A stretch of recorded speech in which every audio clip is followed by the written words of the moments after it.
Guys, welcome to Cooking Vintage Episode 1. I'm Lisa and this is LS Vintage Design. I'm super excited you're here for this. I'm super excited you're here for this. This is the first episode, like I said, of Cooking Vintage, where I will be cooking recipes out of my vintage cookbook collection, vintage cookbooks that I have in my vintage shop on Etsy, or my family's own personal vintage recipes from my grandmother. And today, to kick this series off, I thought it was only appropriate to use my grandmother's famous chicken and dumplings. This was like my childhood, my teenage years, my young adult years. Her chicken and dumplings were delicious. Because this is vintage cooking, remember back then they used lard and all those things that are bad for you. But that's okay because that's what the recipe calls for. That's what we're going to use. So again, this is my grandmother's chicken and dumplings. And if anybody in my family is watching this, they know.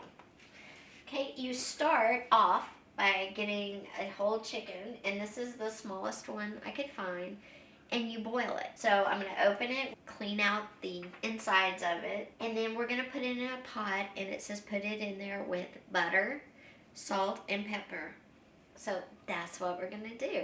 And this will cook for a few hours, and then we'll go to step 2. So let's get washing, emptying, and boiling. Okay, this is a big chicken, so I have a big pot. The pots my husband got me for Christmas. Now, the reason you boil the chicken, obviously, is to cook it, but also the chicken, as it boils and gets done, will fall off the bone. Then you pick out all the bones, all the parts you don't want, and leave the broth, because this is actually homemade chicken broth. You leave the broth and the chicken bits in, and then we'll put the dumplings in. So I'm super excited. I'm going to move you around so you can see the process of taking out all the insides. Now, Cooking Vintage is going to be a regular series. Every episode will come out on Fridays. So if you're definitely excited about this series and don't want to miss one episode, go ahead and hit that subscribe button now and that little bell and click all so you'll get all the notifications. I'm going to pull the chicken out of the bag, and then I'm going to dump all the liquid in the bag to make sure it goes down the drain and not on the floor where my dogs could possibly get it. Then I'm putting the bag down in the sink just so I can rest the chicken on it. Now we're going to pull out the neck and other parts of the chicken that I don't cook. I know some people like chicken livers, chicken necks, and you could very well cook this. I do not, so it's going in the trash. And my husband does not. And I think there's also like giblets in here and stuff, which again, I don't cook. I think that's liver. And see, I'm dripping on this counter, so I will make sure to definitely wash it off with Clorox when I'm done. Just because we want to be food safe as well. I got all the stuff out of the chicken. I know you couldn't see anything, but there really wasn't anything to see. I'm going to dump it out. We're just going to take our whole chicken. And I don't know if you can see, but if you've never done it, cleaned out a chicken, that's where it all came out of.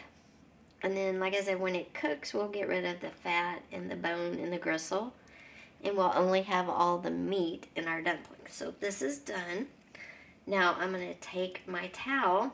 I'm going to move the scissors out of the way, which will be scalded in super hot water and wash with Dawn. And I'm using this towel, which again will go in the dishwasher. And I'm going to move my pan over. And I'm going to stick my chicken in. There we go. Alright, now what I'm going to do is show you the chicken in the pan. Okay, there it is. We're going to set it down here because it's heavy. And I'm going to cover the chicken with some water. Okay, so here we are. We have it on the stove, and we're going to add in our butter and salt and pepper, and that's all the seasoning she puts in it. And I'm following her recipe to, exactly. And I'm using Land O'Lakes butter, so I'm using butter, and this is salted butter, and I got it so because I never know how much salt, and this will just add a little bit more. If you don't want salt, or if you're baking, you definitely want unsalted butter. Because baking is an exact science, and you need to make sure you're controlling the amount of salt and everything. Okay. So I've got my butter. I'm going to get my cutting board real quick. And it's like 3 or 4 of these. So if you don't know, there's the tablespoon measurements. 1 tablespoon, 2, 3, 4. She said 4, so I'm going to cut right here. But that's also 1/4 of a cup. And then you have 5, 6, 7, 8, which is a whole cup. So there's a lot of measurements if you've never used stick butter before. Or stick, margarine. Okay, so I'm going to but what I'm going to do is I'm going to cut this into smaller sections now that I have the right amount, because it'll just help it melt better and melt more evenly. So I'm just cutting it into little pats of butter. Now I would normally put in sea salt, but she didn't use sea salt. She used good old plain iodized salt. So, and it says a palmful, which seems like a lot of salt, but remember, salt cooks out, and meat especially needs a lot of salt. If you watch any of the cooking shows, they always say salt, salt, salt your meat. Okay, and some pepper, and that's it. That is all it takes to get the chicken ready for chicken and dumplings. So again, we've taken a whole chicken, we've cleaned it out inside, we've put it in our pot, we've added 4 tablespoons of real butter, a palmful of salt, and a palmful of pepper, and I'll show you what it looks like. And there we go. Now we're just going to put it on a low boil. And we'll check it in like 2 hours. And we'll go from there. So I'll see you in a bit. Alright guys, we're back. Our chicken has cooked about 2 hours. It is done. What I'm going to do now is debone the chicken and leave the chicken meat in the pot and all this great homemade chicken stock, and then we're going to make the dumplings by scratch. So I'm going to bring you over so you can see what it looks like in the pot, and then we'll debone it, and then we'll make our dumplings from scratch. Okay, that is what our chicken looks like. That is our homemade chicken stock, and it actually smells delicious. So I'm going to turn this off for a few minutes. I have a platter here that I can kind of set it on if I need to. And see if I can get it out. It's probably going to fall apart, honestly. Okay, this is my chicken. And what I'm going to do is, I'm going to have to bring this back up some. But what I'm going to do is I'm going to put just the beautiful chicken meat in here and throw away the bones. So let me get the trash can so I can just dump the bones as I pick the chicken. It's kind of hot, so I'll probably be using a fork. I'll probably get any fat off that I don't want on. Okay. There's a good piece of meat. We're just going to drop that back in. Look at this. This is meat that fell right off the bone, and it's perfect. I mean, this is just amazing how it just cooked and fell off. Ow, shoot. Be careful if it splashes because it's hot.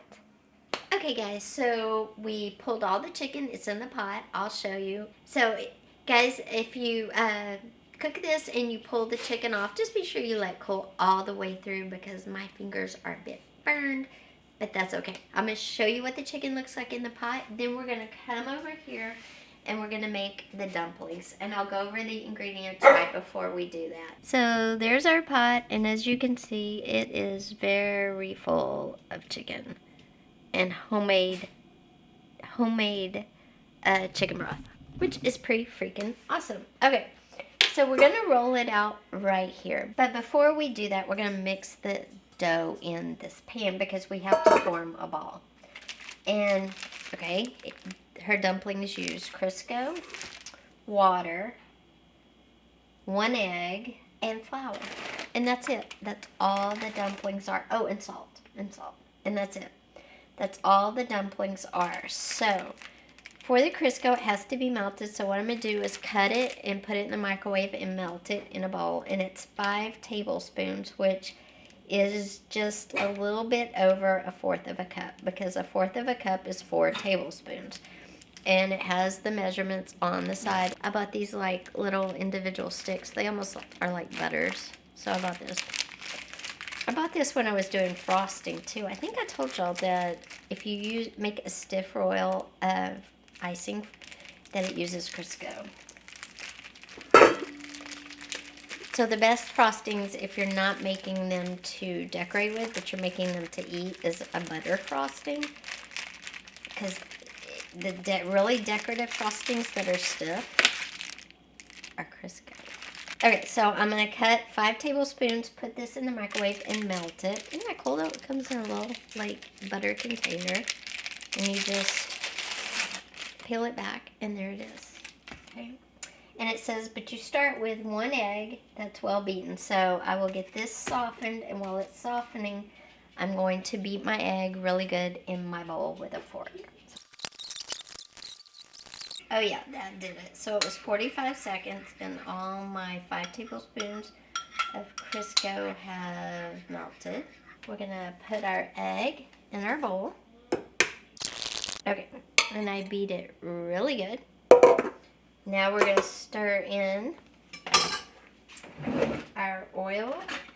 I'm just getting a big spoon. We're gonna dump in our melted Crisco. We're gonna stir in some water, 5 tablespoons. Okay, right now we're stirring in our 5 tablespoons of water. Now we're gonna add in our flour, which is 1.5 cups. And this is just, it calls for just regular flour. Take our spoon and just mix it all together until it forms a ball.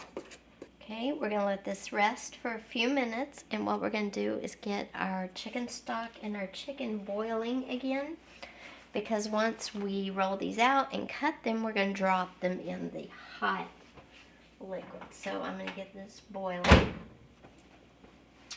Now I'm going to come back and I'm going to roll this out, and I'm just going to put a bit of flour, not a lot, on my rolling pin. And if you find it's crumbling, remember, always add some water to it. Let's see if we can roll it, or if we're going to need to add some water. And you want to roll it out thin, and you want to go both ways. So I'm rolling it up and down, and left and right, and kind of catty corner. Be sure and press down, because you want it to hold together, and you want it thin. And be careful how much flour you put on your surface too, because remember, that's going to get incorporated into your dough, and it could make it dry. So because I'm cutting on my counter, I'm going to use butter enough, and I'm going to cut very, very lightly, like I'm not even cutting hard. Okay, and you just cut long strips, almost like you're making a, you know, thick, fat spaghetti, whatever. And I'm just doing that, and I'm making these nice, long, wide, about 1 inch wide, 1.5 inch wide strips. Okay, and then I'm going to come back and cut, I think like Tootsie Rolls candy across like that. And I'm going to make them kind of big, because they are going to shrink in the cooking. And then I'm just going to come back with my knife and lift them up, and we have dumplings. Just like that. It's that easy. Then I'm going to drop all these into the boiling homemade chicken stock with the chicken that I pulled off the bone. And they're going to cook. And once we get all the dumplings in, we're going to throw in some butter, and we'll be done. So I will see you at the other side of the dumpling cook. Okay guys, we're dropping the last homemade dumplings into the pot, and if you don't know, the flour will thicken it up a bit, and we're going to add some butter here at the end, and you don't want to stir, because it will break up the dumplings, and then you'll just have an ooey gooey sticky mess in your pot. butter in here so it'll be like rich and creamy. You can, her recipe calls for milk. Now this is the one place I am going to differ because I am lactose intolerant and that just cannot happen, but that's okay. I know butter too is lactose, but I can stomach a little bit of butter. I can't stomach butter and milk. But there we go. I'm going to lift you up and you can see. There is my grandmother's chicken and dumplings. Okay guys, I'm going to clean up and I'll bring you back when they're ready, which it won't be long. Dumplings don't take long. I hope you have enjoyed this new segment, Cooking Vintage. I will be back next Friday with another vintage recipe from my grandmother. And I just hope you, if you try this, I hope you enjoy them. My grandmother was the best. Thanks for being here. And oh, don't forget, come back at the end and see how good they turned out. Bye for now. Okay guys, it's time. It's ready. Let's get these Mama Des, my grandmother's chicken and dumplings. I hope they're good, and I honestly hope they are exactly like hers. Alright, so I got a bunch of chicken and some dumplings. Now mine's probably not quite as thick as hers would have been because I skipped the milk. But like I said, I'm lactose intolerant and I just can't do it. I'm sorry. If you make her recipe though and you can have milk, definitely put the milk in. Alright, there we go. A piping hot bowl of my grandmother's chicken and dumplings. So guys, I hope you enjoyed this first episode of Cook Vintage. I'll be back every Friday on this channel, LS Vintage Design, with a Cook Vintage with me. Next week, we're doing my grandmother's tea cakes. So come back. You don't want to miss that one either. They're delicious. Bye. Challenge.